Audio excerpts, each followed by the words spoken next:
तो दोस्तों, अगर आप बीएड पाठ्यक्रम के किसी भी वर्ष में किसी भी सेमेस्टर में एनरोल्ड हैं, आपको कोई समस्या हो रही है आपके कोर्सेज को पूरा करने में, नोट्स बनाने में, आंसर कैसे लिखना है या किसी प्रकार की भी समस्या, असिस्टेंट और गाइडेंस या 1-to-1 इंटरेक्शन के लिए आप मेरे बैचेस को ज्वाइन कर सकते हैं। बैचेस ज्वाइन करने का सिंपल और सरल तरीका है, आप मुझे व्हाट्सएप कर सकते हैं इस नंबर पे with your name and your year. आप किस सेमेस्टर में है इतना बताएं और बस लिखें I want to join premium courses. मैं आपको अपने प्रीमियम बैच में ज्वाइन कर दूंगा।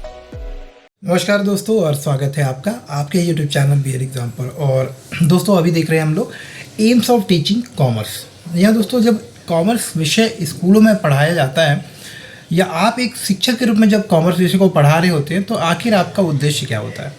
या किसी भी विषय में जब स्कूल में कॉमर्स को एक महत्वपूर्ण विषय के रूप में पढ़ाया जाता है, तो उसके पीछे एम क्या होगा, उसके पीछे वाणिज्य शिक्षण का उद्देश्य क्या होता है। तो आइए समझते हैं, और इस पॉइंट को आपको समझ लेना बहुत ज़रूरी है, क्योंकि ये आपके एग्ज़ाम के हिसाब से भी बहुत इंपॉर्टेंट है। ये आपके एग्ज़ाम में 8 नंबर में या 2 नंबर में आ सकता है। जैसा भी क्वेश्चन आएगा आप उसके हिसाब से आंसर करिएगा। तो वाणिज्य शिक्षण का उद्देश्य देखिए, एक गतिविधि तब उद्देश्यपूर्ण हो जाती है जब वाणिज्यिक शिक्षण जो होता है का उद्देश्य एक जो है गतिविधि एक तब उद्देश्यपूर्ण हो जाती है जब यह कुछ लक्ष्यों और उद्देश्यों के साथ चला जाता है। आप सबको पता है कि वाणिज्यिक शिक्षण जो है उसका जो उद्देश्य है किसी गतिविधि या किसी लक्ष्य के साथ में किया जाता है। तो उद्देश्य हमें यह जानने में मदद करता है कि किसी गतिविधि का परिणाम क्या होगा। उदाहरण के लिए, अब जब हम बात करते हैं उद्देश्य का, तो जैसे कि हम कोई एग्ज़ाम दे रहे होते हैं, तो हमारा उद्देश्य क्या होता है, उसमें ज़्यादा से ज़्यादा अच्छे अंक लाना। तो आपको पता है कि हम जो काम करेंगे उससे हमें परिणाम मिलेंगे। तो आप मेहनत करते हो, मेहनत करने का परिणाम क्या होता है, आपका उद्देश्य क्या होता है, एम क्या होता है मेहनत करने का, आप अच्छे अंक लेकर आओगे। तो उद्देश्य जो है आपकी कुछ निर्देशित गतिविधियां करने के लिए आपको प्रेरित करती हैं। उद्देश्य आपको जो है एक दिशा में काम करने के लिए प्रेरित करती हैं, आप उसके लिए आप जो है अपने प्रयास करते हो। आइए कुछ इंपॉर्टेंट पॉइंट देखते हैं। तो यह हमें तरीके, उपकरण और सामग्रियों को तय करने में सक्षम बनाता है। जब आपका एम फिक्स हो, जब आपके उद्देश्य निश्चित हो, तो फिर आप अपने उद्देश्य को प्राप्त करने के लिए आवश्यक सामग्री, आवश्यक तरीके और आवश्यक योजना बनाते हो, जिसके माध्यम से आप अपने लक्ष्य को प्राप्त कर सको, अपने उद्देश्य को पूरा कर सको। क्योंकि जब आपका उद्देश्य पूरा होगा तो आपको वांछित यानी कि जो आप चाहते हो वो आपको परिणाम मिलेंगे।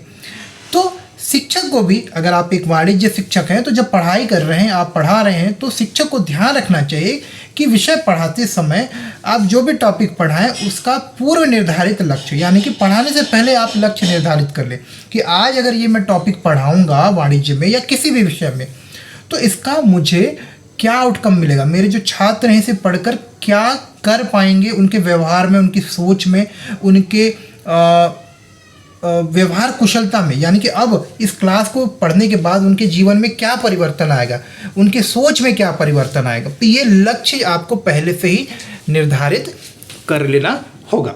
ठीक है, ये एक चीज़ होगी। दूसरा, to develop interest toward the काम, वाणिज्य के प्रति रुचि। देखिए, ये एक बहुत ही इंपॉर्टेंट बात है कि जब हम लोग वाणिज्य शिक्षण कर रहे होते हैं, तो यहाँ पर वाणिज्य के प्रति रुचि उत्पन्न करना भी एक प्रमुख उद्देश्य होता है। दूसरा, स्वयं के व्यवसाय को शुरू करने और चलाने के लिए जो आवश्यक गुण, जो आवश्यक कौशल, जो जानकारी या जो क्षमता चाहिए, वो भी विकसित करने में मदद करता है। इसके अलावा आगे देखते हैं हम लोग यहाँ पर बैंकर, कैशियर, इस तरह के अनेक व्यवसाय जो होते हैं, चाहे अंतर्राष्ट्रीय व्यापार में हो, चाहे अपना खुद का बिजनेस या फाइनेंसर बनने की बात हो, बैंकर बनने की बात हो, या सीए बनने की बात हो, या जो भी क्षेत्र में, अभी बहुत सारे ऐसे क्षेत्र हैं जहाँ पे आप कुछ न कुछ कर सकते हो। तो अलग अलग क्षेत्रों में अपने लिए रोजगार के अवसर बनाने के लिए, उस क्षेत्र में बेहतर करने के लिए कहीं ना कहीं जो है वाणिज्य शिक्षण आपको मदद करता है। उस क्षेत्र में पेशे को करने के लिए, उस व्यवसाय को करने के लिए, उस व्यावसायिक गतिविधि को बेहतर तरीके से करने के लिए आपको तैयार करता है। ये वाणिज्यिक क्षेत्र में जो नवीनतम जानकारी, जो नए नए बदलाव हो रहे, उससे आपको परिचित कराता है। तो ये कुछ इंपॉर्टेंट पॉइंट थे जो एम्स के पॉइंट में अगर आपसे पूछा जाए कि what are the aims of teaching commerce तो आप ये लिख सकते हो। ठीक है, इसके अलावा और बहुत से पॉइंट्स हैं एडिशनल। अगर आप डिटेल में वीडियो चाहते हो तो कमेंट करके प्लीज़ बताइएगा, तो हम आपके लिए और डिटेल वीडियो भी ज़रूर बनाएंगे। मिलते हैं अगले वीडियो में, तब तक के लिए नमस्कार और धन्यवाद दोस्तों।